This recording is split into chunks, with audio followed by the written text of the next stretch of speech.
croyait à l'unité de l'Afrique, il a défié la France et il a tout perdu. Voici l'histoire méconnue de Modibo Keïta. 4 juin 1915. C'est au cœur d'un quartier populaire de Bamako, au Mali, que vient au monde Modibo Keïta.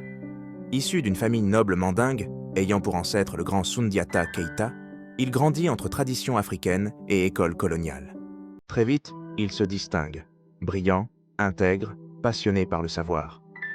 Je ne voudrais pas vous humilier, alors je vais vous laisser un petit moment pour réfléchir à ce que vous venez de dire.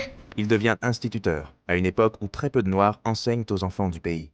Mais Modibo ne veut pas seulement éduquer, il veut libérer. Dans les années 1940, il entre en politique et fonde avec d'autres le Rassemblement démocratique africain. À Paris, à Dakar, à Abidjan, il clame haut et fort. L'Afrique n'est pas une colonie éternelle. Il réclame l'indépendance, sans compromis. Le 22 septembre 1960, le Mali naît enfin libre. Modibo Keïta devient le premier président de la République. Il refuse l'assistanat. Il dit non au franc CFA et non à la tutelle française. Il nationalise les banques, les terres, les chemins de fer. Il rêve d'un Mali souverain, solidaire, socialiste. Mais ce rêve dérange. Il refuse les privilèges. Il vit simplement, voyage sans cortège luxueux et demande aux fonctionnaires de marcher à pied s'ils le peuvent. Ah ouais, quand même. À l'extérieur, il choque les puissances. À l'intérieur, certains s'impatientent. Ses réformes sont rudes, ses méthodes, parfois autoritaires.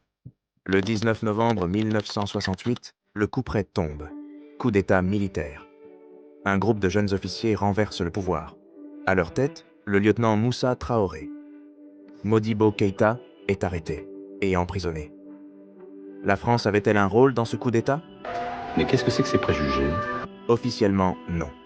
Mais ce qui est certain, c'est que dès les premières heures, les nouveaux putschistes réactivent les liens avec Paris. Le franc CFA est réintroduit, la coopération militaire et économique avec la France reprend à toute vitesse. Telle coïncidence. Pendant près de 9 ans, Modibo Keïta croupit dans une cellule étroite. Pas de procès, pas de visite. Il maigrit, tombe malade, et le 16 mai 1977, il meurt, abandonné de tous. Mais l'histoire ne l'a pas oublié. Car aujourd'hui, dans chaque Malien qui croit à la justice, dans chaque Africain qui rêve d'un continent libre, Modibo Keïta vit encore.